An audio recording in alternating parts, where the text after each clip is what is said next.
L'URPS, vous le savez, vous représente et vos élus ont comme souci de répondre un petit peu à vos difficultés, vos attentes d'un point de vue pratico-pratique. Donc, je vais laisser la parole dès à présent à trois experts de l'URSSAF. Tout le monde connaît l'URSSAF. Et si je puis dire, vous savez, quand on les appelle, ils nous ont répondu au téléphone. C'est extraordinaire. Et donc, on les a en plus ce soir avec nous pour nous présenter le TZ.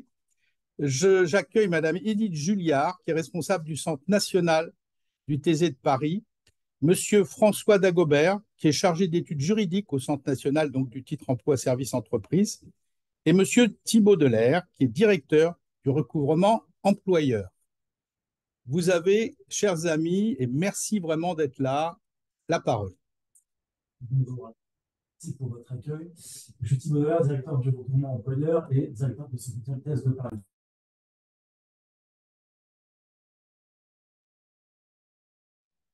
Vous devriez m'entendre davantage. Merci pour l'accueil ce soir. C'est la deuxième fois qu'on rencontre et qu'on organise des événements avec l'URPS. Donc, on est très heureux de rentrer en échange avec vous direct sur ce sujet qui est le titre emploi service entreprise. Ce soir, en sommaire, en ordre du jour, ce qu'on va vous proposer. Donc, c'est la slide suivante. Tout d'abord, on va vous présenter rapidement quand même les missions de l'URSSAF, à quoi servent les cotisations et comment elles sont calculées. Ensuite, Edith Julliard vous présentera le service thèse, un service simplifié pour les employeurs. Une petite précision et une présentation des adhérents du Centre national thèse de Paris. Qui sont-ils? Le personnel éligible, les différentes étapes déclaratives. On vous proposera par la suite une simulation d'adhésion sur Internet. Et puis enfin, on sera à votre disposition pour répondre à toutes les questions que vous souhaiteriez nous poser. Alors, quelques éléments d'introduction d'abord sur l'URSSAF et quelles sont ses missions. Trois missions principales. Assurer le financement de la protection sociale au quotidien. Nous sommes trois salariés de l'URSSAF Île-de-France et que vous avez quand même les volumes en tête. On a recouvré l'an passé 143 milliards d'euros. On verra un peu plus tard à qui ont été attribués ces 143 milliards d'euros et pour quels objectifs. Ça, c'est la première mission principale du réseau des URSSAF. Second point, seconde mission principale, garantir les droits sociaux et l'équité entre tous les acteurs économiques. C'est une mission principale du réseau des URSSAF avec donc, la garantie des droits sociaux autour des missions de contrôle et de lutte contre le travail dissimulé. L'objectif étant bien sûr de rétablir les droits, notamment des salariés, dans ces cas de figure. Et puis troisième axe principal de nos missions, accompagner les employeurs et les entrepreneurs au bénéfice du développement économique et social par le développement de diverses offres de services de simplification, parce que c'est vraiment l'idée et l'objectif et la dynamique de la branche. Et l'intervention de ce soir va dans ce sens, puisqu'on vous présentera ce service simplifié qu'est le thèse. Alors, quelques éléments chiffrés, il n'y aura que 2 slides sur le sujet, mais qu'on puisse avoir tous en tête les missions et les volumes qui sont mouvementés par le réseau des URSSAF. Donc, près de 27 millions de salariés concernés et sur les salaires desquels sont recouvrées les cotisations sociales, 11,26 millions d'employeurs et d'entrepreneurs en interlocution quasi quotidienne, mensuelle avec le réseau des URSSAF qui vont cotiser et ces cotisations sont reversées, vous le voyez, hein, la maladie, la branche maladie est le principal attributaire avec 38% des sommes qui sont reversées à cette branche, suivi par la retraite, la famille, le chômage. Voilà, quelques éléments pour se repositionner un peu dans l'univers dans lequel nous évoluons. Et puis, une mission qui est parfois méconnue, mais il est important de savoir sur quelles ressources sont assises les cotisations. Donc, les cotisations des usagers, bien entendu, représentent 3/4 de ce que le réseau des URSSAF recouvre au quotidien. On a également des partenaires institutionnels, puisque 1/4 des ressources sont issues de recettes fiscales directement collectées par la Caisse nationale des URSSAF. Donc, on va parler de la TVA, une partie de la TVA, CSG, CRDS ou encore des taxes et impôts affectés spécifiques à des risques santé. Je pense ici aux taxes sur les tabacs. On a des produits financiers, ça représente à peu près 5% des fonds qui sont recouvrés par l'URSSAF l'année passée. Et tous ces fonds sont redistribués au jour le jour, heure par heure, aux organismes de sécurité sociale. Donc historiquement, on pense aux grandes branches, hein, mais on a plus de 900 attributaires qui sont financés grâce à l'action quotidienne du réseau des URSSAF. et qui viennent par la suite eh bien, verser des prestations sociales à des millions de Français. Voilà le circuit en quelques mots et notre raison d'être. Donc, on le disait, hein, une des stratégies majeures du réseau des URSSAF et du service public est de simplifier et d'accompagner la création d'entreprises. Et je vais laisser la parole à Edith Julia qui va vous présenter dans ce contexte l'offre de service thèse. Merci Thibault. Le TES, c'est le titre emploi-service entreprise. Le titre emploi-service entreprise, c'est une offre proposée par le réseau des URSSAF. Cette offre, il faut le savoir, elle est gratuite. Elle permet de simplifier donc les démarches liées à l'embauche de personnel et elle s'adresse à l'ensemble des entreprises de métropole, mais également à la Guadeloupe, à la Martinique, la Guyane, la Réunion et également Saint-Martin, relevant du régime général ou agricole. Le fonctionnement du TES, par rapport à ses formalités sociales et donc notamment la réalisation des bulletins de paye de vos salariés, se passe en 3 phases. Tout d'abord, celle de l'adhésion qui se fait directement sur le site www.letes.ursaf.fr. Ensuite, vous avez les volets d'identification du salarié. Qu'est-ce qu'un volet d'identification du salarié? C'est un contrat de travail pour déclarer soit des salariés qui sont déjà présents dans votre entreprise, soit pour toute nouvelle embauche. Et ensuite, l'établissement des volets sociaux qui correspondent donc à tous les éléments de paye permettant d'établir les bulletins. Suite au bulletin de paye, nécessairement, nous calculons des cotisations. Vous recevez un décompte de cotisations mensuel qui vous permet finalement de vous acquitter de l'ensemble des cotisations dues en un seul versement unique. Le centre thèse de Paris donc travaille pour les professions médicales en grande partie, mais on a effectivement 2 centres de gestion, un qui est situé donc à Paris et celui qui est situé à Bordeaux. La répartition des entreprises entre les 2 centres se fait à l'aide du code NAF, c'est-à-dire en fonction du secteur d'activité. Les avantages de passer par le thèse, ils sont multiples. Déjà, je l'évoquais précédemment, on est sur un seul formulaire en ligne au départ de l'adhésion. On établit le contrat de travail, donc on connaît tous les éléments qui concernent le salarié. Vous n'êtes pas obligé d'établir un autre document en parallèle. Ensuite, on a donc le volet social, le bulletin de paye pour les organismes de protection sociale, pour mettre en place le prélèvement à la source, l'impôt sur le revenu. On a aussi l'établissement de la DSN, donc déclaration sociale nominative, qui est prise en charge dans ce package, ainsi que le calcul d'une aide sociale si vous êtes concerné. Le décompte de cotisation, je le disais aussi, c'est un seul règlement unique pour toutes les cotisations de protection sociale obligatoires. Donc, c'est-à-dire qu'on va recouvrer absolument toutes les cotisations, que ce soit les cotisations sociales, les cotisations retraite, de prévoyance ou encore les mutuelles qui peuvent être obligatoires de par votre convention collective. En quelques mots, en quelques chiffres, vous avez donc les entreprises adhérentes au service. On a donc 6% d'employeurs donc, qui concernent le privé en France. On est aujourd'hui sur 1,8 million de bulletins de paye émis. On est sur 430 000 contrats de travail générés chaque année, 1 milliard de cotisations liquidées et environ plus de 20 000 nouvelles adhésions chaque année. Les contrats gérés, donc sur l'année 2023, ça représente 330 000 nouveaux contrats. Donc une volumétrie finalement assez stable durant la crise sanitaire. Sur la proportion de CDD, on est sur à peu près 84% des contrats qui sont déclarés. On est donc généralement sur des contrats courts, donc majoritairement des CDD et le plus souvent des temps partiels. Voilà, on va dire que notre cible en soi, c'est plutôt les CDD, mais on a aussi des CDI qui finalement voilà, ont quand même un nombre d'heures déclarées au contrat assez faible, de type effectivement femme de ménage, euh, assistants médicaux, enfin voilà le type de public et le type de salariés qui sont déclarés dans le cadre du thèse. On est à peu près en moyenne sur 3 salariés déclarés par adhérent, centre thèse et centre de Bordeaux confondus. Sur les secteurs d'activité couverts, on en a énormément. Il faut dire qu'avec les 2 centres nationaux réunis, on gère un peu plus de 350 conventions collectives différentes. La répartition donc, entre le centre thèse de Paris et le centre de Bordeaux se fait par le code NAF, donc le secteur d'activité. Et côté Paris, on est plutôt sur les entreprises santé, action sociale, la recherche et le développement, voilà, bureau d'études, le transport, le commerce de détail, de gros alimentaire, le service à la personne, les métiers de bouche.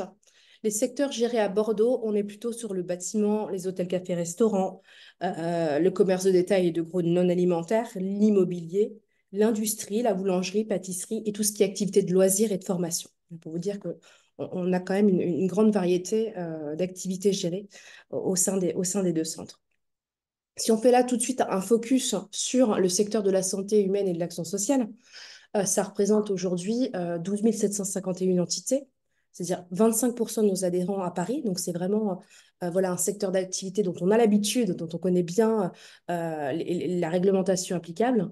On est sur 178 152 bulletins de paye édités, 50, un peu plus de 50 000 cotisations collectées, donc 40% concernent nos partenaires, retraite, prévoyance, mutuelle. On est sur un volume d'à peu près 1800 nouvelles adhésions dispositifs enregistrées chaque année pour cette catégorie d'employeurs et environ 8500 nouveaux contrats déclarés.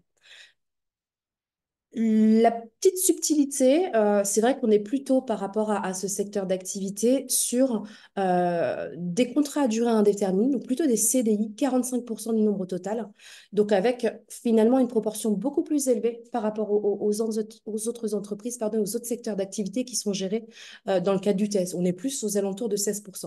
Donc vous êtes plutôt sur des déclarations effectivement de contrats à durée indéterminée.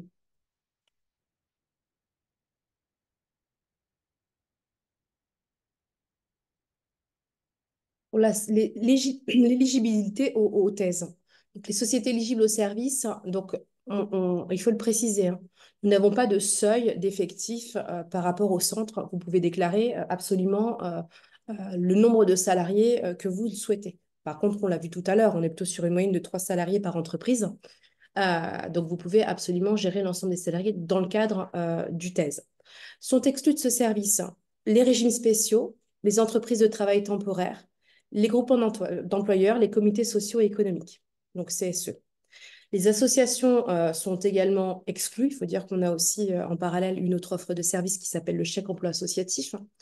Sur le secteur de la santé humaine, on a, pour les professions médicales, on gère donc les entrepreneurs individuels, les CELAR, donc Société d'exercice libéral à responsabilité limitée, les SCM, Sociétés civiles de moyens, les sociétés d'exercice libéral et les CISA, donc Sociétés interprofessionnelles de soins ambulatoires. Donc voilà, toutes les entreprises qui, elles, sont gérées dans le cadre du dispositif. Pour le personnel éligible, donc vous l'avez compris, on est sur des contrats à durée indéterminée ou des contrats à durée déterminée, donc CDI, CDD. Nous gérons les contrats d'apprentissage ou de professionnalisation, donc les alternants, les salariés en situation de cumul emploi-retraite, c'est également un élément, et des salariés qui sont pris en charge dans le cadre du thèse. Les stagiaires aussi, mais petite subtilité, hein, dont la gratification est inférieure finalement à la franchise de la cotisation sociale, hein, c'est-à-dire un taux horaire qui n'excède pas 15% du plafond horaire de la sécurité sociale. Et ensuite, nous gérons également les mandataires sociaux, mais attention, les mandataires sociaux assignés salariés au sens de la sécurité sociale et pour la rémunération qui lui est versée dans le cadre de son mandat. Je vais laisser la parole à François qui va vous expliquer un petit peu les missions et les différentes activités gérées dans le cadre du test. Merci Edith. Une petite précision tout de suite pour ne pas louper. On me demande, c'est quoi le régime général? C'est un bref rappel puisque vous dites que c'est ouvert, les sociétés éligibles sont celles. Le test permet de gérer l'ensemble des salariés des entreprises du régime général. Question. Alors, le régime général de la sécurité sociale, vous savez, la sécurité sociale est organisée en différents régimes. Le régime général, c'est les salariés de droit commun. Vous allez avoir un autre régime majeur, c'est la mutualité sociale agricole sur les exploitants agricoles et les salariés d'exploitation agricole. Là, on est vraiment sur le régime vraiment général des salariés en France. Et si je puis me permettre de compléter, c'est par opposition aux régimes spéciaux, aux fonctionnaires. Le régime général, c'est vraiment, comme l'a très bien dit Thibault, l'essentiel des salariés en France.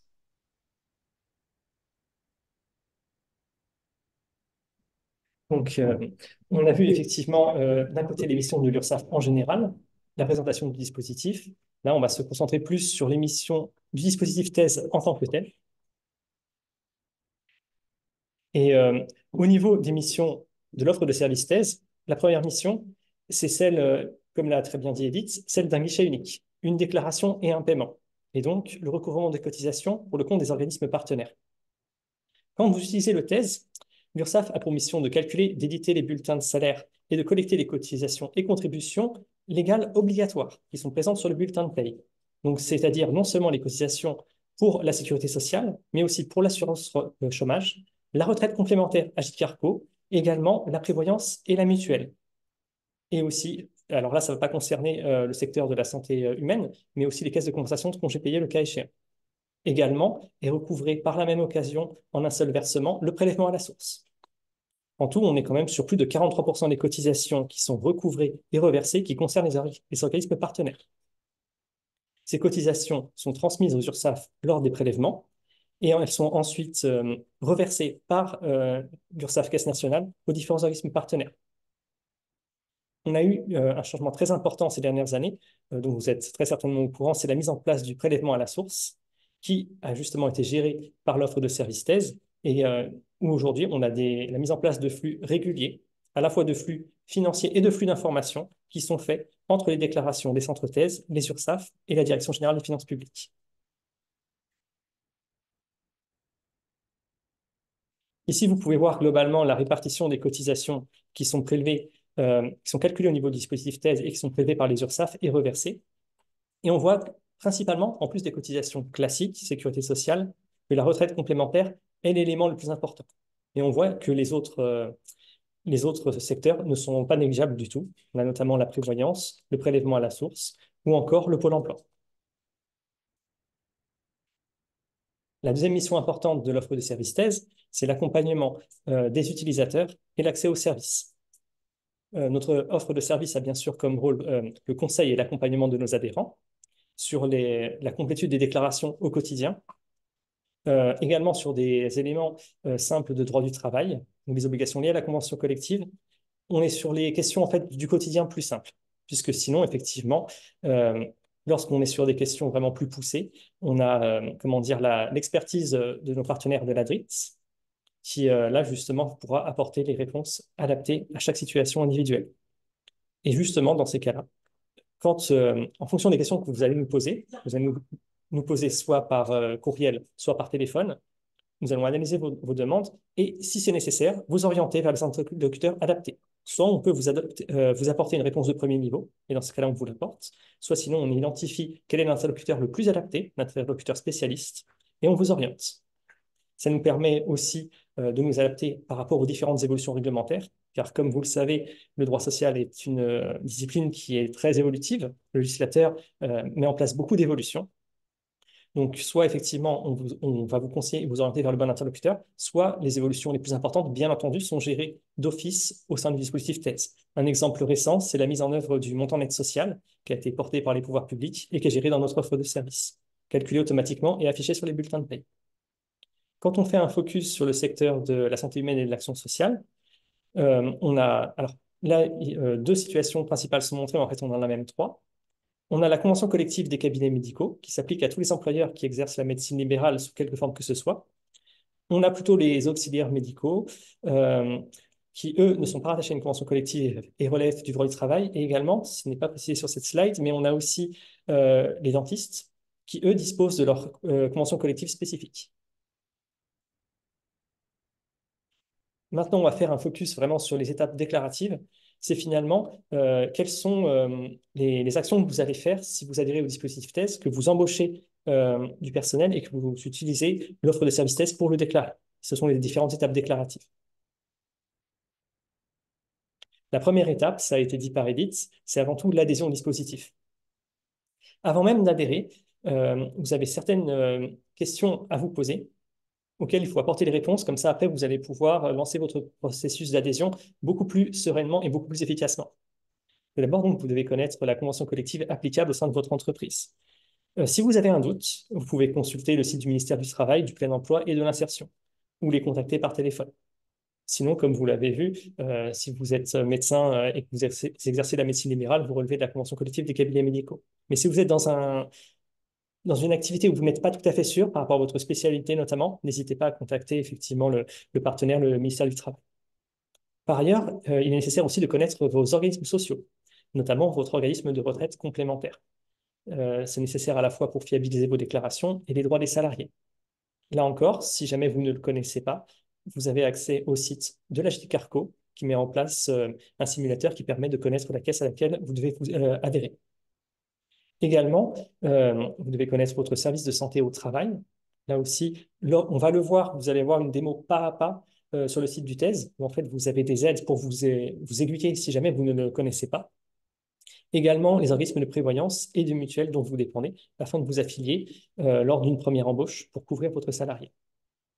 Et enfin, vous devez également créer un compte Action du travail et maladie professionnelle à partir de la plateforme netentreprise.fr. Tous ces éléments-là sont repris sur le site du TES lors de votre processus d'adhésion.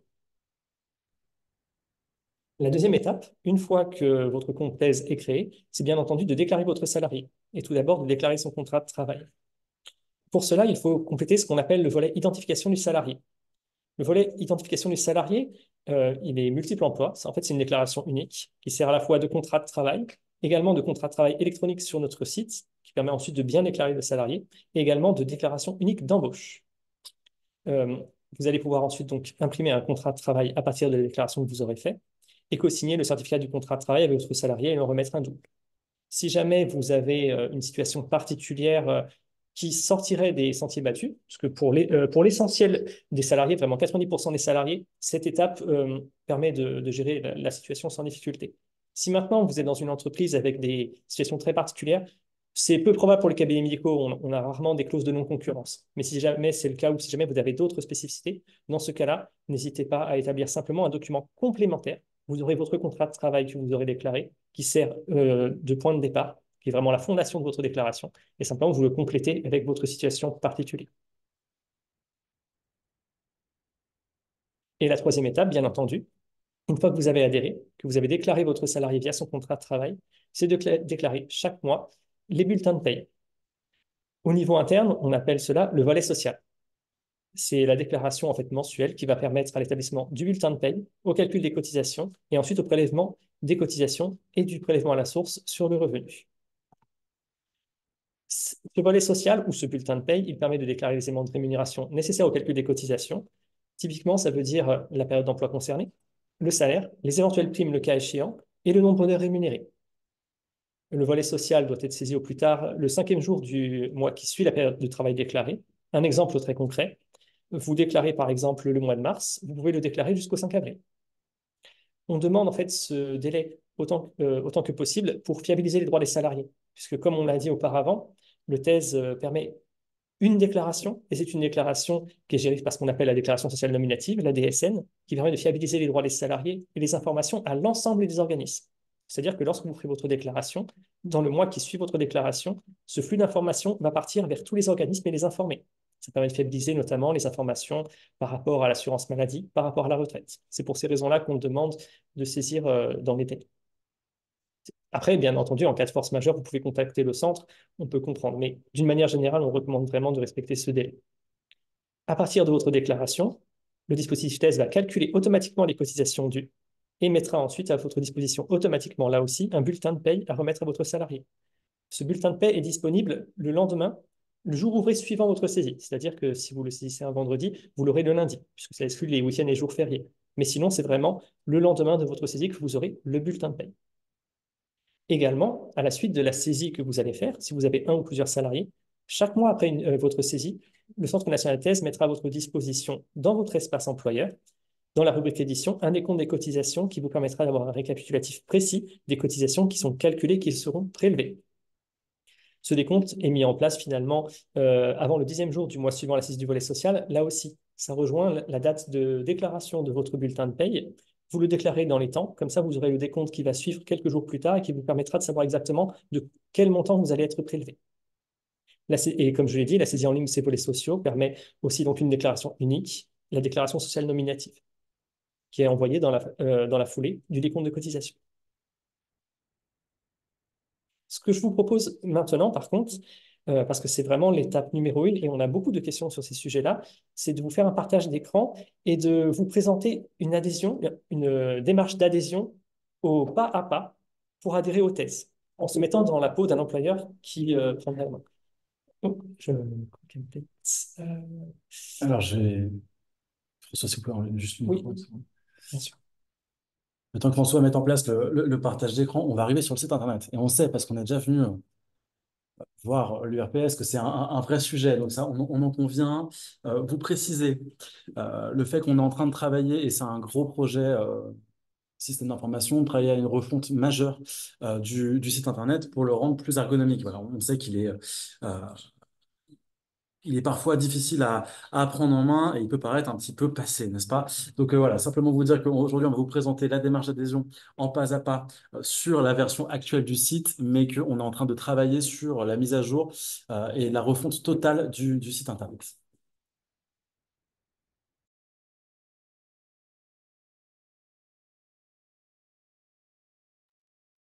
Peut-être en attendant que vous soyez prêts, je vais vous répercuter. Ça y est, c'est bon. On a demandé, mais je crois que vous avez répondu. Est-ce que la feuille la feuille est envoyée aux salariés? Apparemment, non. C'est donc, il faut la télécharger et la remettre en tant qu'employeur aux salariés. La somme est prélevée, enfin, les charges sont prélevées directement sur le compte de l'employeur. Je pense que la réponse est oui également. Hein. Je vous donne les questions un petit peu en vrac. On m'a demandé ce que c'était que le plafond de la sécurité sociale. Désolé, comme le régime général tout à l'heure. Il y a pas de question, il y a pas de question tabou quand on ne sait pas, si vous pouvez le dire. On me demande aussi, ça c'est un peu plus polémique, pourquoi est-ce que c'est pas aussi simple que le CESU? Bon, vous y répondrez si vous voulez. Et une question intéressante, on me demande aussi si pour un même employeur, si j'ai bien compris la question, est-ce que ça doit concerner obligatoirement tous les salariés ou ça peut concerner uniquement une partie des salariés? Voilà. Bon, on va prendre les questions. Vous pouvez répondre maintenant si vous voulez ou après, mais voilà, j'ai profité d'une fenêtre de tir On va pour vous les continuer. poser. Puis vous me dites si on a répondu à toutes les questions. Donc, le plafond de la sécurité sociale, c'est un montant qui est établi chaque année dans le cadre du propos Bulgare. L'idée, c'était sur les stagiaires avec 15% du plafond annuel de la sécurité sociale rapporté au taux horaire. Bon, donc voilà, en fait, c'est un montant qui est établi chaque année et qui permet de paramétrer certaines obligations. Donc là, vous le verrez, on vous mettra à disposition le, le PowerPoint et le replay, l'objectif étant de se fonder sur ce plafond annuel qui est établi cette année 2024 à 46 368 euros, à rapporter au taux horaire et qui permet de bien paramétrer euh, le taux horaire pour nos stagiaires. La deuxième question, c'était pourquoi est-ce que c'est pas aussi simple que le CESU? Et là, je pense que la personne, pour avoir lu les questions, c'était autour du prélèvement automatique. Alors, c'est pas un choix qui a été fait. Dans le cadre de la refonte, ce sera par télépaiement. Donc, vraiment, on va vers une simplification, une réelle simplification de l'offre de service sur le sujet. Edith, vous voulez compléter? Oui, et donc effectivement, on va avoir pas mal d'évolutions avec cette rénov du site internet. Et prévu également, c'était dans les questions, hein, un espace dédié aux salariés qui lui permettrait donc d'aller chercher directement le bulletin de paye. Donc là, par rapport à ce qui se fait sur CESU, par rapport à ce qui se fait sur Page Emploi, si vous avez des enfants, voilà, on va avoir aussi une autonomie côté salarié pour aller chercher les données. Donc ça va être aussi quelque chose de très intéressant. Dans les questions, hein, je poursuis Thibaut, sur la fin de l'exclusivité de l'offre. Eh bien, écoutez, au départ, le thèse, hein, qui s'appelait Chèque emploi très petites entreprises et titres emploi occasionnels, permettait d'avoir des salariés en dehors du dispositif, donc dans le cadre du régime général avec un compte URSSAF classique, et des salariés au sein de l'offre thèse. On est revenu là-dessus il y a maintenant quelques années et on est sur finalement déclarer l'ensemble de ces salariés aux thèses. La personne qui nous a écrit est très bien renseignée. Ça a changé au 1er janvier 2024 au niveau du législateur, c'est-à-dire que maintenant c'est une fin de l'exclusivité de l'offre, c'est-à-dire qu'on pourra avoir de nouveau prochainement un salarié aux thèses ou des salariés aux thèses et des salariés déclarés en dehors du titre emploi-service entreprise. Donc là, on est en train de mettre en place les choses techniquement parlant pour éviter voilà, de DSN. Enfin, il faut qu'on se mette en ordre de marche. Mais voilà, en tout cas, c'est prévu comme ça pour avoir cette flexibilité pour les entreprises d'avoir des personnes et du personnel au sein du thèse et en dehors. Je crois qu'on a fait le tour des questions. Très bien, on y va. Donc là, normalement, vous voyez mon écran. On est sur le site du thèse URSAF. Donc, on a la rubrique adhérer. Vous souhaitez adhérer à l'URSSAF Service Thèse et on peut cliquer directement sur adhérer à l'URSSAF Service Thèse pour lancer le processus d'adhésion. Donc là, vous avez une page où vous êtes invité à renseigner un numéro SIRET. Pour la démonstration, je vais renseigner un numéro SIRET qui n'est pas celui d'un médecin, mais qui va nous permettre de visualiser les différents écrans et vraiment le processus. Donc là, j'ai une première page qui est classique, qui déjà récapitule toutes les situations à la fois non gérées et également aussi les prérequis qu'on a vus ensemble. Où on vous demande notamment de renseigner les éléments suivants, votre service de santé au travail, la caisse de congé payé, là on n'est pas concerné, mais si jamais vous êtes concerné. Il est rappelé aussi donc la nécessité de s'affilier. Donc tous les éléments sont rappelés sur le site. Là, on va commencer l'adhésion. La première étape, comme très souvent, c'est avant tout de choisir un mot de passe. Donc là, on ne peut pas y couper.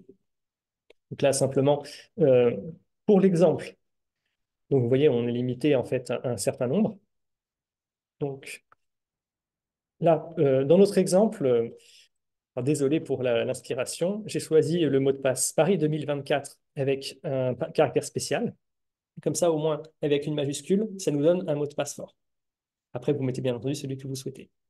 Ici, c'est une sécurité obligatoire pour pouvoir poursuivre. Et là, on arrive vraiment à la première partie, employeur. Donc là, les données remontent, elles remontent automatiquement, donc là, c'est un exemple. Et là, vous êtes amené sur le premier écran à sélectionner votre convention collective. Vous avez d'ailleurs, vous voyez ici des bulles d'aide si jamais justement les acronymes ne vous parlent pas. Pour la convention collective, par rapport à votre code NAF, c'est-à-dire à votre secteur d'activité, vous avez direct soit les conventions collectives qui vous sont proposées rattachées à votre activité, soit sinon vous avez un menu déroulant qui est par ordre alphabétique. Et on a par exemple cabinets médicaux qui se trouvent ici. Et tout en bas, par contre, isolé à la fin, aucune CCN droit du travail quand l'entreprise n'est pas rattachée à une convention collective.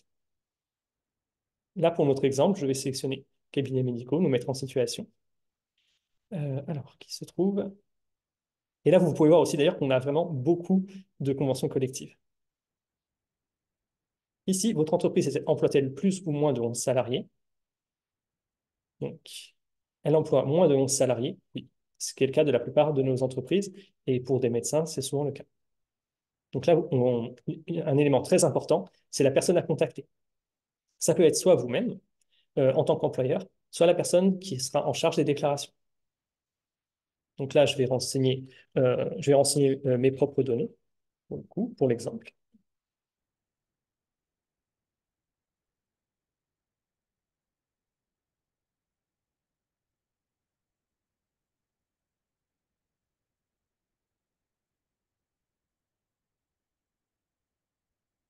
Si besoin, vous pouvez aussi modifier l'adresse de correspondance si vous êtes concerné. Alors, ici, je vais juste arrêter temporairement le partage parce qu'on est sur des données sensibles. Je vais les remettre très vite. On a une donnée qui est indispensable dans le cadre de l'adhésion, c'est l'autorisation de prélèvement avec les données bancaires. Donc là, vous comprendrez bien entendu, vu le caractère sensible, que je coupe le partage temporairement par nécessité.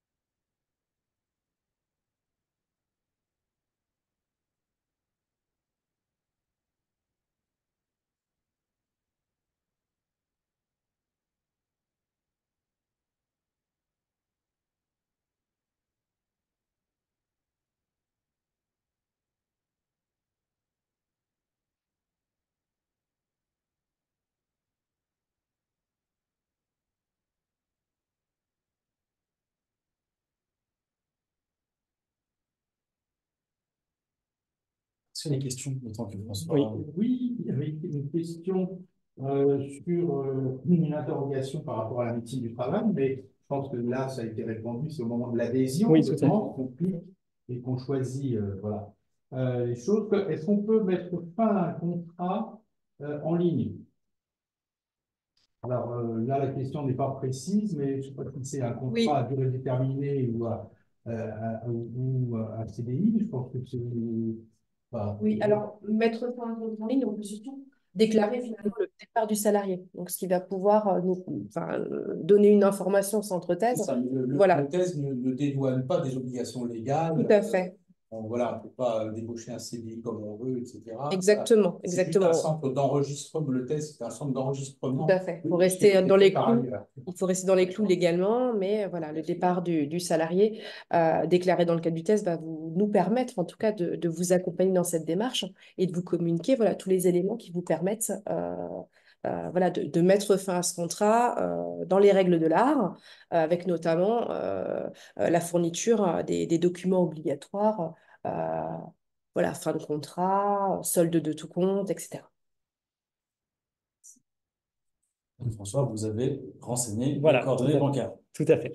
Donc, je vous prie de m'excuser. Effectivement, vous avez 2 étapes, renseigner les coordonnées et ensuite la génération d'un mandat de prélèvement. Une fois que vous avez rempli cette étape obligatoire, vous avez la question suivante par rapport à vos organismes sociaux. La première question est assez simple. Devez-vous adhérer à une caisse de congés payés pour votre activité? On l'a vu, c'est vraiment plutôt le BTP ou alors certains secteurs aussi de la propreté et des transports. En l'occurrence, pour la santé et l'action sociale, c'est non. Donc là, on va pouvoir continuer sans difficulté. On arrive à la question, et cette question-là nous a été posée, celle du service de santé au travail. Soit vous connaissez votre service de santé au travail et vous le sélectionnez dans la liste déroulante. Si vous ne le connaissez pas, vous pouvez consulter en fait le site de présence et vous avez aussi une bulle d'aide ici, où vraiment vous avez les différents éléments. Alors, hop, hop. Pour choisir votre organisme de santé au travail, donc vous devez prendre en compte les critères suivants: la proximité géographique, c'est évident, les compétences sectorielles de l'organisme, les taux et montants forfaitaires. Et vous avez donc accès à ce site directement via le lien qui vous bascule avec les coordonnées des services de santé au travail. Si jamais vous êtes pressé et que vous n'avez pas toutes les informations, pas de panique, vous pouvez adhérer au service thèse. Dans l'attente, de manière temporaire, vous pouvez sélectionner médecine interne à l'entreprise, valider, et une fois que vous aurez eu la réponse et que vous aurez fiabilisé votre organisme, vous allez pouvoir recontacter le centre thèse pour demander la mise à jour de cette donnée sur votre adhésion. Vous avez ensuite donc les données complémentaires. Par rapport à l'horaire collectif mensuel de travail, l'immense majorité du temps, vous allez répondre non à cette question. L'horaire collectif mensuel de travail dans votre entreprise est celui de droit commun. Il n'est pas différent. Pour rappel, l'horaire de droit commun, c'est 35 heures par semaine. Ensuite, votre période des congés payés. Si par exemple, les congés payés sont calculés du 1er janvier au 31 décembre, vous sélectionnez 1er janvier au 31 décembre. Si c'est du 1er juin au 31 mai, vous sélectionnez. Vous sélectionnez vraiment la période qui vous correspond. Taxe sur les salaires, c'est coché à non par défaut. Pour la taxe d'apprentissage, en cas de doute, vous pouvez consulter le site ursaf.fr qui va préciser en fait les règles d'exonération ou non à la taxe d'apprentissage. La plupart de nos adhérents sont soumis à la taxe d'apprentissage, mais c'est vrai que pour les entreprises qui sont assujetties au BNC, bénéfices non commerciaux, c'est un critère d'exonération. Si par exemple je sélectionne non, on va me demander obligatoirement ensuite un motif d'exonération et de non-assujettissement à la taxe d'apprentissage. Et par exemple, je vais avoir personne physique ou morale assujettie au BNC ou BA, bénéfices non commerciaux ou bénéfices agricoles. Là aussi, encore une fois, pas de panique. Si vous ne savez absolument pas et que vous avez validé à oui par défaut et qu'ensuite vous vous rendez compte qu'il y a une erreur, vous pouvez bien entendu recontacter notre service pour demander la mise à jour de cette donnée sur votre compte. Vous avez un dernier item qui, lui, est renseigné par défaut, qui est grisé. C'est la contribution formation professionnelle et contribution CPF-CDD. Là, on est sur une évolution réglementaire. À compter du 1er janvier 2022, tous les employeurs de métropole et des DOM sont redevables de la contribution de la CFP, la contribution à la formation professionnelle. Donc là, c'est coché par défaut. Vous pouvez aller sur suivant et vous arrivez finalement directement sur la toute dernière étape. Donc c'est finalement assez simple si vous avez déjà eu les informations avant et que vous savez à quel organisme vous devez vous affilier. Ici, vous allez rajouter votre nom. Donc là, par exemple, je vais mettre le mien. La qualité. Vous pouvez mettre par exemple gérant, médecin, la qualité que vous avez. Ensuite, vous avez un élément très important qui est la date d'utilisation souhaitée pour le dispositif thèse. Je déclare utiliser le titre emploi service entreprise pour les périodes débutant à compter du. Là, par exemple, vous voyez 1er mars 2024. En l'occurrence, vous pouvez saisir au plus tôt le premier jour du mois en cours. Aujourd'hui, nous sommes le 12 mars. C'est pour ça que je peux sélectionner le 1er mars. Je ne pourrais pas sélectionner avant. Par contre, je peux contacter, le cas échéant, le dispositif thèse par téléphone ou par mail pour demander une dérogation ou une mise à jour de mon compte. Mais par contre, je peux sélectionner à l'avance. Si jamais j'ai un projet d'embauche plutôt en avril ou en mai, je peux l'adapter à ce niveau-là. Je peux aller jusqu'à 3 mois en avant. Et puis enfin, je pourrai arriver à la dernière étape pour valider ma demande d'adhésion.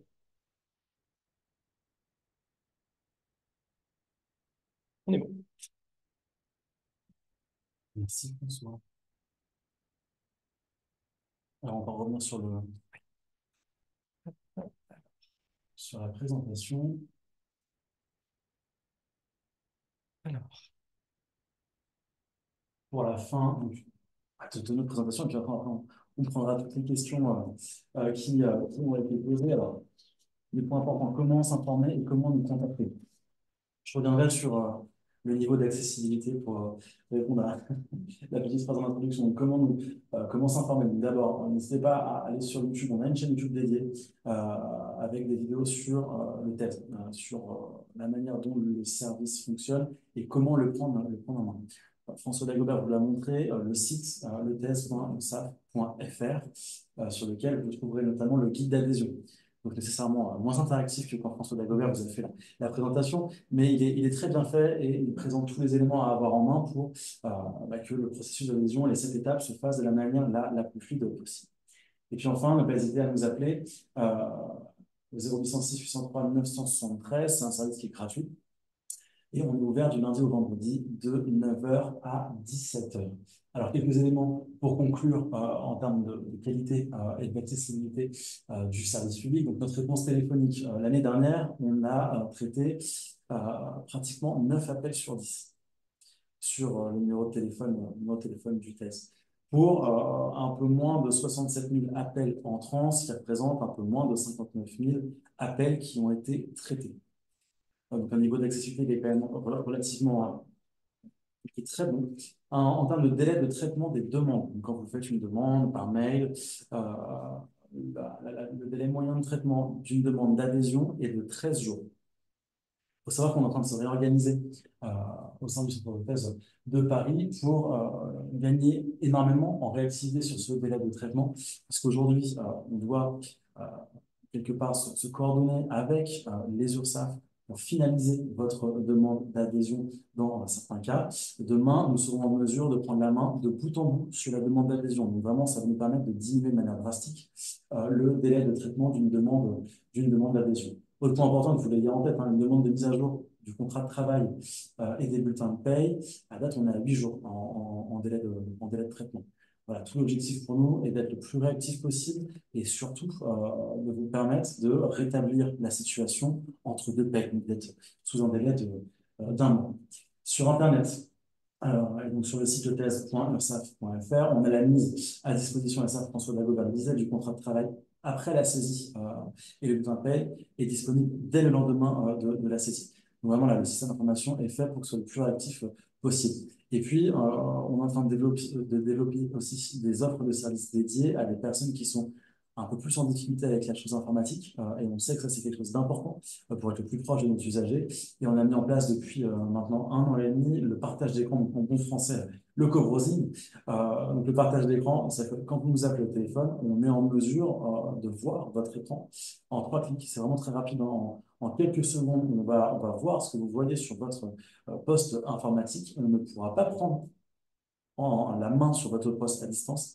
Ça, c'est un point qui est très important en termes de sécurité informatique. En revanche, on va être en mesure de vous présenter via un stylet l'endroit où cliquer et quelle manipulation faire sur le site Internet. Et puis voilà, on le disait parce qu'on sait que c'est une question qui est récurrente. On est vraiment en train de refondre le site Internet pour le rendre beaucoup plus ergonomique avec une cible de mise à disposition d'ici 1 an et demi d'un site tout nouveau avec de nouvelles fonctionnalités on sera peut-être invité à une nouvelle. On n'hésitera pas réunion, à un nouveau webinaire pour vous présenter vous la revoir revue pour du cette RSI. actualisation, effectivement. Donc, c'est pas du TeamWeaver, c'est pas une prise en main à distance, hein, c'est une information C'est du partage d'écran, c'est pas une distance. prise en main à distance.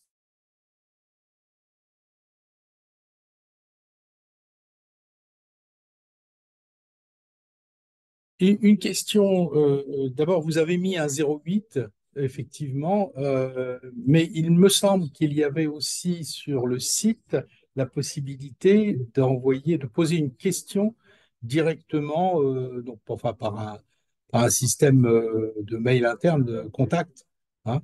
On ne l'a pas vu euh, à moins que j'ai fait une micro-sieste à ce moment-là, on ne l'a pas vu dans votre présentation, me semble-t-il, la façon de pouvoir poser une question directement par le biais du contact mail.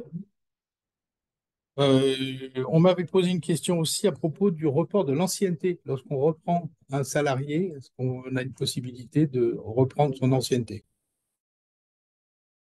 Alors, sur le module de contact.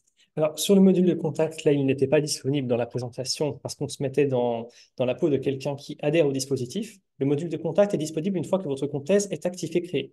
Sachant que, et c'est très important, y compris si vous cessez votre activité et que votre compte thèse est fermé, votre entreprise aussi, votre compte employeur sera toujours accessible, mais uniquement, bien entendu, en consultation.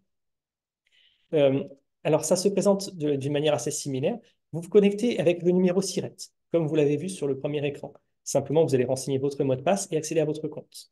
Là, je ne vais pas pouvoir vous le montrer, parce que pour le coup, j'ai pas de, comment dire, ce serait des données, comment dire, d'un compte existant qui sont présentes. Mais par contre, vous avez en fait un bandeau qui est assez explicite, même si l'ergonomie date un petit peu. Vous avez adhésion, contrat, volets sociaux, édition. Édition, c'est pour tous les documents, donc bulletin de paie, des comptes de cotisation. Et tout à droite, contact. Oui, il me semble. Voilà, c'est ça, tout à Il me fait. semble bien que c'était tout à droite. Tout à fait, c'est tout à droite. Vous allez cliquer sur Contact, vous allez basculer et ensuite, c'est là où ça demande un petit peu de pratique au tout début, mais après, une fois que vous avez pris la main, il n'y a aucun souci. Vous allez être amené à sélectionner un motif de contact. Typiquement, si vous avez une question sur la déclaration, sélectionnez en fait, besoin d'accompagnement pour une formalité déclarative. Et ensuite, sélectionnez le type de motif. Le contrat, si c'est un contrat de travail, le volet social, ou encore, si c'est plus abouti, le calcul des cotisations. Vous pouvez aussi le sélectionner. Là, vous allez sélectionner en fait un type de motif correspondant à votre demande. Et ensuite, pouvoir sélectionner, écrire en fait, comment dire, votre demande. On n'a pas de limite, ou alors s'il y a une limite, elle est vraiment très élevée au niveau des caractères. Et vous allez pouvoir ajouter, le cas échéant, une ou plusieurs pièces jointes. Donc, Ça signifie, si je vous ai bien compris, qu'il faut quand même être relativement vigilant au moment de l'adhésion. Et pour les gens qui, comme moi, je pense qu'on est assez nombreux en ligne là, qui sont déjà adhérents, si on se rend compte ce soir qu'on on a coché une mauvaise case pour tel ou tel critère, ça n'est pas corrigible en ligne. C'est uniquement en contactant les services. Alors, on a des exceptions. C'est-à-dire que certaines données, par exemple données de contact, vous allez avoir la main pour les modifier. Mais tout ce qui est données effectivement de paramétrage qui sert au calcul des cotisations, là, il va falloir contacter nos services en effet. Vous pouvez parler du paramétrage, évidemment, quand il y a un Bien changement entendu. d'adresse du salarié ou quelque chose Un comme ça. exemple très simple, un exemple très simple. Et là, c'est même pas une erreur. Simplement, vous avez souscrit un contrat de mutuelle pour votre salarié. Et 2 ans plus tard, vous avez en fait trouvé une autre mutuelle qui était plus intéressante, avec des meilleures garanties, de meilleurs remboursements et moins cher. Vous changez de mutuelle, c'est tout à fait envisageable. Dans ces cas-là, il faudra effectivement contacter nos services pour qu'on puisse mettre à jour votre adhésion et enregistrer en fait le nouvel organisme à partir de la date de changement. Excusez-moi, j'ai dû passer une question aussi en lien avec l'adhésion, notamment à quelqu'un qui était en mode de chèque pour le paiement des cotisations. Ça, par contre, c'est une donnée qui est complètement modifiable en ligne par nos adhérents. C'est-à-dire que si vous vous connectez avec votre SIRET, votre mot de passe et que vous allez dans la rubrique adhésion, vous pouvez changer vos coordonnées bancaires ou alors les enregistrer. Et ça, vous avez complètement la main pour le faire. Une petite remarque aussi, à c'est d'ailleurs c'est une élue du RPS qui vous pose la question. Euh, Pourquoi est-ce que les cases sont pas pré-remplies une fois qu'on a sélectionné sa convention collective? Ce serait tout de même plus simple. Et vous allez me répondre que ça sera le cas dans le futur site Internet, C'est bien n'est-ce ça. pas? C'est bien ça, c'est prévu, tout à fait. Tout à fait. Non, mais c'est-à-dire que oui, je rejoins la personne qui indiquait, c'est dommage que ça n'ait pas été prévu au départ.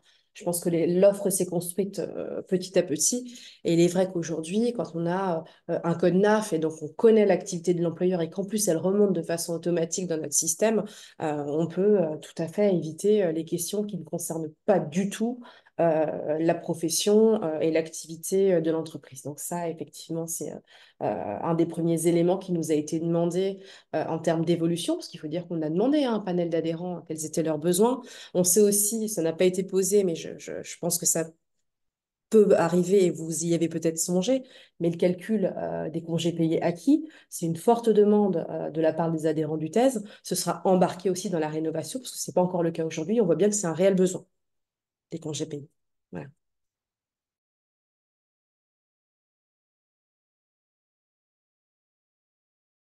Une question très, très généraliste, quels sont les bénéfices du système par rapport à une comptabilité, par rapport à le fait de faire appel à un comptable, tout simplement, parce que c'est déjà le coût peut-être, Avec ça, c'est gratuit. C'est une offre de service c'est qui est gratuite, gratuit.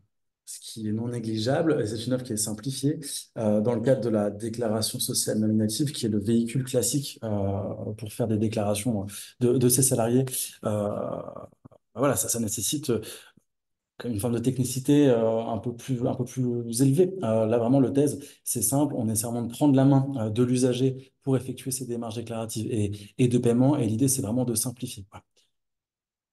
Voilà.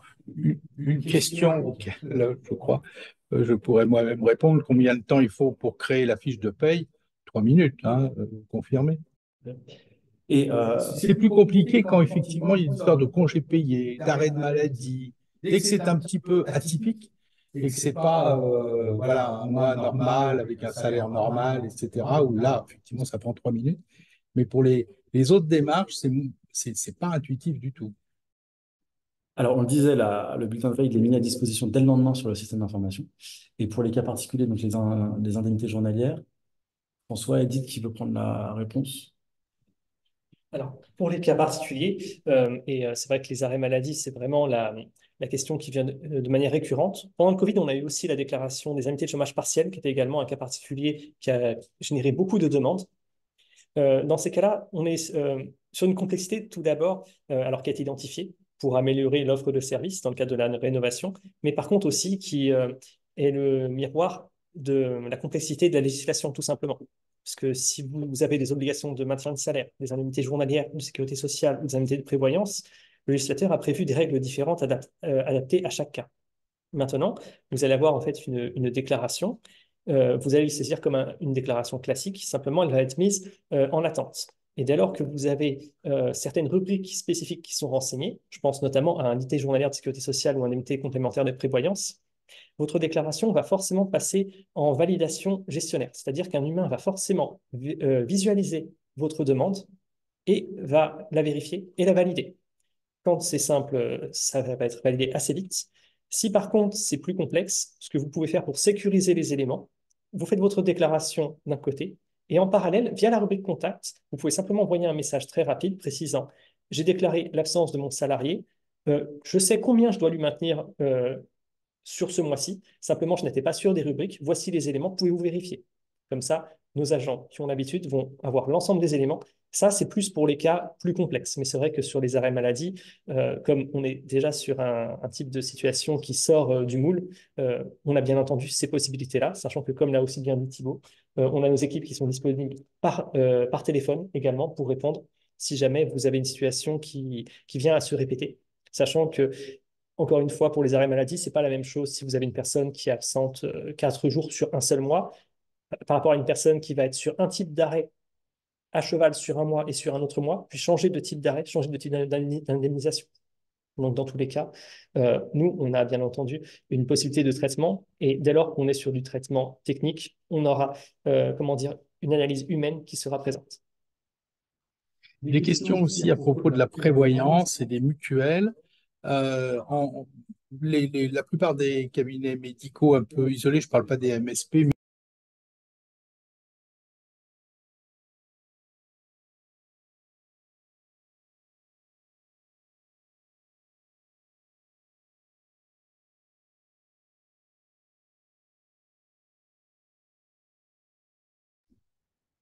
un contrat mutuel. Je crois que tout simplement, il y a le cas le plus fréquent, c'est que le salarié a déjà sa propre mutuelle avec un autre employeur et que donc ça lui suffit. Mais est-ce qu'il est nécessaire quand même que le contrat existe même s'il y a 0 adhérent? Alors,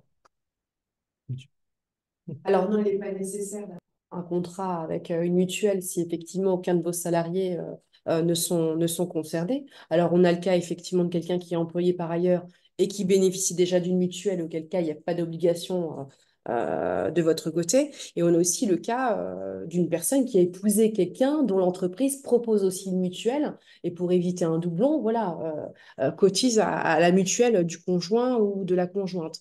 Donc voilà, ça veut dire que cette case-là, cette zone-là ne sera pas remplie au niveau de l'adhésion.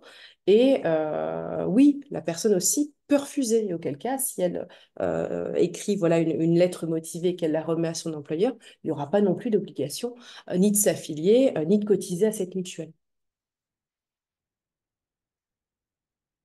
Il y avait une question sur la cessation d'activité. Cessation d'activité de l'employeur, ça se déclare de la même manière. alors, pour la cessation d'activité, votre déclaration va se faire en 2 temps. C'est-à-dire qu'il y a le contrat de travail. Si votre cessation d'activité signifie donc la rupture du contrat de travail, on l'a dit, vous allez pouvoir le déclarer lors de la saisie de votre bulletin de paie. Le dernier bulletin de paie du salarié, vous allez pouvoir saisir, déclarer la fin du contrat de travail et le motif de fin de contrat de travail. Ça, c'est un aspect. Le deuxième aspect, ensuite, c'est simplement, vous allez pouvoir demander la fermeture de votre espace thèse si vous ne l'utilisez plus. Et dans ces cas-là, une fois que vous aurez fait ces démarches-là, le plus important, c'est vraiment de déclarer la fin du contrat du salarié. C'est ça le plus important, puisque finalement, on a parlé de la DSN tout à l'heure, déclaration sociale nominative. L'ensemble des informations sont véhiculées par ce flux d'informations. Donc à partir de là, par exemple, le Pôle emploi, qui est concerné en premier chef, sera informé automatiquement via votre déclaration.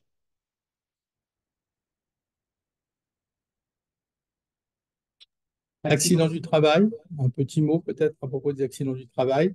La déclaration d'accident de travail ne se fait pas sur le test, elle se fait ailleurs. Et non. Alors, pour la déclaration d'accident de travail, si je ne me trompe pas, c'est une question qu'on peut rattacher plus généralement à la déclaration de tous les arrêts de travail, peut-être, si je comprends la question. Je préfère poser la question parce que comme ça permettrait de Non, répondre. je parle de déclarer en tant qu'employeur un accident du travail. Un employé se blesse, il faut, dans les 48 heures, déclarer l'accident du travail. Alors, sur le site du thèse, vous avez une rubrique également qui est disponible. Arrêt de travail, c'est une rubrique généraliste, arrêt de travail, qui est disponible, sur laquelle vous allez pouvoir saisir les différents arrêts et le motif d'arrêt. Donc, le cas échéant, vous allez pouvoir sélectionner accident du travail également. Là, vous allez, comment dire, le saisir en automatique. Simplement, dans ce cadre très précis, quand vous faites une déclaration sur notre site, vous pouvez faire la déclaration sur le site du thèse sans souci, mais vous allez avoir certaines conditions spécifiques, c'est-à-dire que vous devez avoir, ça c'est une demande de l'assurance maladie, une antériorité de déclaration. En fait, il faut que vous ayez au moins les 3 mois précédents qui soient bien partis en déclaration par le flux qu'on appelle la DSN pour que votre arrêt, votre signalement soit bien effectué. Si jamais vous avez un message d'erreur, ça arrive, dans ces cas-là, pas de panique. Vous pouvez vous rapprocher de l'assurance maladie pour connaître les démarches quand la déclaration par le service thèse n'a pas fonctionné. Et il est possible également de faire une déclaration, sinon, via le site Net Entreprise, le cas échéant. Vous avez différentes options. En cas de doute, encore une fois, parce qu'on est sur du cas par cas à chaque fois, vous pouvez contacter nos agents avec, comme l'a dit Thibaut, le taux de réponse téléphonique de 9 appels sur 10. Donc, si vous avez une urgence, n'hésitez pas à poser la question par rapport à la déclaration.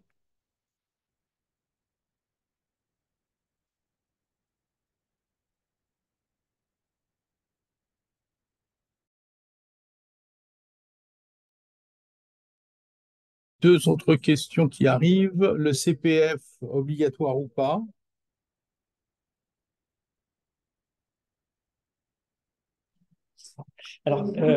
Alors, CPF, on est d'accord, compte personnel de formation. Je pose la question parce qu'au niveau de notre activité, on aime bien les acronymes et on a 2 acronymes très proches. La CFP, contribution à la formation professionnelle, et le CPF, compte personnel de formation, qui sont très proches également. La CFP, on l'a dit, contribution à la formation professionnelle, elle est obligatoire, elle est prélevée automatiquement via le TES. Le CPF, c'est le compte personnel de formation. Lui, il est alimenté. Alors, il est alimenté par vos déclarations DSN, notamment, par rapport, comment dire, via le flux d'informations dont on a parlé, la DSN, vous allez avoir, comment dire, donc les périodes rémunérées et les montants de salaire. Donc, la déclaration est gérée.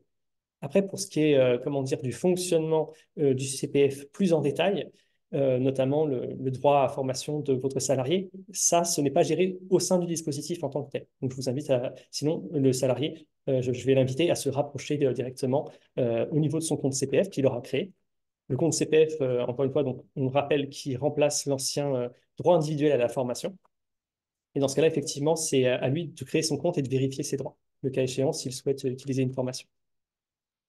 Et alors, une dernière question là, effectivement, auquel je n'aurais pas songé moi-même, mais ça peut, parce que les, les médecins, ceux qui sont en ligne et moi-même, on n'est pas toujours invincibles, hein.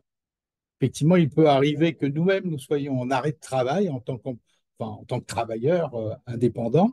Et donc, du coup, en tant qu'employeur, quid du salarié, il est en chômage technique, comment ça se passe? Alors, on est complètement dans une situation de chômage partiel. Et cette situation de chômage partiel, elle est gérée dans le cadre du dispositif TES. Donc, ça fait un petit peu partie, comme le disait François tout à l'heure, des cas un peu en atypie, où là, il va falloir qu'on ait, nous, côté gestionnaire de paye, un regard hein, sur les éléments qui seront déclarés. Donc, il y aura certainement besoin voilà, d'une aide en ligne pour pouvoir établir la paye en question, mais en tout cas, c'est géré dans le cadre du TES. Et on est bien sur voilà, une situation de chômage partiel ou total, d'ailleurs. Merci. Écoutez, encore peut-être deux questions très, très simples sur l'accessibilité. Le 08, il y a un décroché quand même, c'est systématique, facile, c'est pas saturé. Vous avez les travailleurs indépendants et les médecins tout particulièrement. On a beaucoup de travail et chaque seconde compte. Il y a un décroché facile Alors, c'est ce qu'on et puis dit. le délai quand on Oui. utilise le formulaire contact. Ok. C'est ce que je vous disais, on a traité l'an dernier 9 appels sur 10, donc 88% d'auto de décroché. 9 appels sur 10, c'est très satisfaisant en termes de gestion. Le délai d'attente moyen, donc nécessairement chacun a pu avoir des expériences individuelles, mais le délai d'attente moyen avant d'entrer en contact avec un agent, il a été de 4 minutes 40 l'an dernier de mémoire, une fois qu'on est rentré dans la file d'attente. Donc, on est sur quand même des résultats d'accessibilité qui sont très bons. Vous tombez sur un humain quand vous appelez ce numéro de téléphone. Ça, c'est important aussi, nécessairement. Donc, c'est en fonction du motif de votre demande. Vous allez soit tomber directement sur un gestionnaire au sein du test. Après quelques étoiles et quelques dièses quand même, non? On a mené des travaux pour rationaliser le parcours au sein du serveur vocal interactif qui, effectivement, on sait, derrière un moment, a pu être un peu compliqué. Donc voilà, en fonction de la demande et de la nature de votre demande, vous allez tomber soit directement sur un agent du test qui va pouvoir mettre à jour directement votre compte. Ça, c'est un point aussi important aussi dans la manière dont on fait évoluer le service public. Ou si c'est des demandes généralistes, vous allez tomber sur des équipes de notre plateforme téléphonique et toute transparence, c'est des équipes qui sont côte à côte à un étage d'écart. Donc, il y a vraiment des échanges aussi métiers qui sont importants et sur lesquels on investit beaucoup pour améliorer le niveau de réponse. Les horaires d'ouverture, ça c'est important, hein, c'est 9h, 17h continu. Donc, pour les médecins, on est disponible notamment sur la pause déjeuner. Très important la pause Ça déjeuner peut pour être nous, oui. important. Oui. Voilà. Et à l'URSSAF Île-de-France, on va aussi proposer des rendez-vous téléphoniques entre 7h30 du matin et 8h30, avant souvent que l'activité commence. Donc ça, c'est intéressant. On peut le faire à la maison ou au cabinet, un rendez-vous avec un chargé de la relation cotisant, un agent d'accueil qui pourra aussi vous accompagner sur le champ du test et à des horaires un peu atypiques. On est en train de développer ça pour être le plus proche et répondre aux contraintes des salariés, et, pardon, des indépendants, des médecins qui sont professionnels et qui ont leur vie professionnelle à assurer. Est-ce que j'ai répondu à toutes vos questions sur l'accessibilité? Peut-être du callback, Thibaut. Allez-y. Et le fait que on contacte le service, patienterai pas plus de 10 minutes en file d'attente. C'est-à-dire que dès que les 10 minutes sont atteintes, et on va dire que c'est vraiment une situation où on a énormément de flux, donc on est plutôt déjà en situation d'atypie, on va vous proposer de vous rappeler de manière différée. Et donc de passer un appel sortant et de vous rappeler sur un créneau horaire de votre choix. Donc ça peut être aussi intéressant.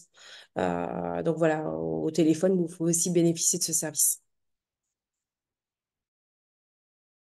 Je vois d'autres questions arriver à propos du montant pour la mutuelle. Est-ce que c'est prélevé via le thèse? Oui. En ce qui concerne... Oui, Pardon, oui, la oui, réponse est oui. C'est-à-dire que oui. s'il s'agit d'une mutuelle obligatoire, ça fait partie voilà, du versement unique. D'accord. Bon. Est-ce que, comme pour le CESU, les congés payés du salarié sont inclus dans le tarif horaire? Là, je crois que c'est non, non. C'est pas le même système, non? C'est à l'employeur de l'établir au départ. C'est-à-dire que vous pouvez très bien considérer au niveau de la rémunération de votre salarié que vous avez la majorité de 10% pour que ce soit inclus dans le salaire. Donc ça, c'est quelque chose de possible. Mais c'est vraiment voilà, quelque chose à déterminer au niveau du contrat de travail au départ. D'accord. C'est pas modulable après, au moment de l'établissement de la fiche de paye, où on déclare, par exemple, et c'est l'autre question qui arrive, on peut déclarer en net ou on peut déclarer en brut, et en général, on déclare plutôt en net parce que c'est plus simple, et c'est le site qui calcule tout et qui met bien tous les bons chiffres dans les bonnes colonnes. Donc ça, c'est un choix vraiment de départ sur cette clause, enfin, on va dire de 10% des Ça, c'est au départ. C'est au départ, Ouais. c'est pas au moment de la fiche de paye. Ouais, il faut le prévoir au départ pour que ce soit bien incrémenté, on va dire, au niveau du bulletin de paye ensuite, et que ce soit bien lisible finalement de la part du salarié. Qu'il n'y ait pas de souci a posteriori sur le sujet. Bah, écoutez, je pense que vous avez peut-être d'autres choses à rajouter, mais pour l'instant, J'en profite, je vois une question, peut-on rester sur le système où on paye l'URSSAF nous-mêmes? Alors bien sûr, c'est pas, c'est pas une offre obligatoire. Normalement, c'est une offre simplifiée et enfin, qui est faite quand même pour les employeurs avec peu de salariés et qui ne sont pas des experts de la paye. Donc, c'est pas obligatoire, mais l'idée, c'est de vous simplifier la vie. C'est vraiment l'objectif.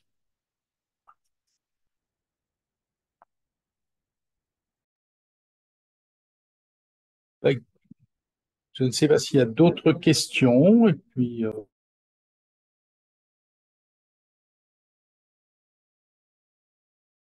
c'est fixé au départ comment le taux horaire évolue au fil du temps. On doit le modifier ou c'est automatique? Pour compléter justement par rapport à ces éléments-là, il faut bien distinguer deux choses. C'est-à-dire que vous avez le contrat qui va vous sécuriser avec votre salarié, qui définit les éléments de rémunération, et ensuite, chaque mois, vous avez la saisie de votre bulletin de paye. Et sur le bulletin de paye, par contre, si vous avez des évolutions, même d'ailleurs, sans parler forcément de la rémunération horaire, mais on pourrait penser à une prime exceptionnelle. Vous pouvez bien entendu le saisir individuellement sur le volet social. Et dans ces cas-là, le calcul est automatique. C'est-à-dire que le net, soit vous allez le saisir en net, il sera indiqué, soit si vous le saisissez en brut, vous allez avoir une conversion qui sera faite automatiquement. Et par ailleurs, les cotisations vont être forcément adaptées par rapport à votre déclaration. Le mieux, c'est de parler sur un exemple concret. Initialement, si votre salarié pour un temps plein, c'est-à-dire 151h40 sur un mois complet, est rémunéré 2 000 € net, et que vous avez ensuite une évolution au 1er janvier et que c'est 2 100 €, vous allez pouvoir le déclarer sur le bulletin de paye du mois de janvier. Et là, le logiciel va calculer automatiquement tous les éléments. Par contre, si vous avez des évolutions qui ne sont pas relatives uniquement à la rémunération, mais aussi à d'autres éléments du contrat, je pense notamment au volume horaire effectué pour les salariés à temps partiel qui passeraient à temps plein, ou aussi à l'évolution du statut, non cadre, cadre, ou encore l'évolution de l'intitulé de poste. Dans ces cas-là, il faut contacter nos services aujourd'hui pour qu'on puisse, nous, enregistrer ce qu'on appelle un avenant au contrat de travail, pour qu'on puisse bien sécuriser les éléments dans le dispositif test.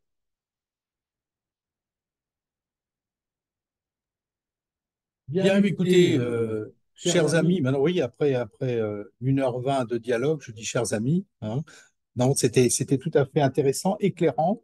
On est un certain nombre quand même à utiliser le thèse et à en être satisfait, tout en étant insatisfait, parce que c'est vrai qu'il y a quand même encore des zones de complexité. On en a éclairé certaines ce soir, mais c'était vraiment intéressant et on aura le plaisir de vous retrouver avec un nouveau site et de nouvelles modalités de simplification, on l'espère bien.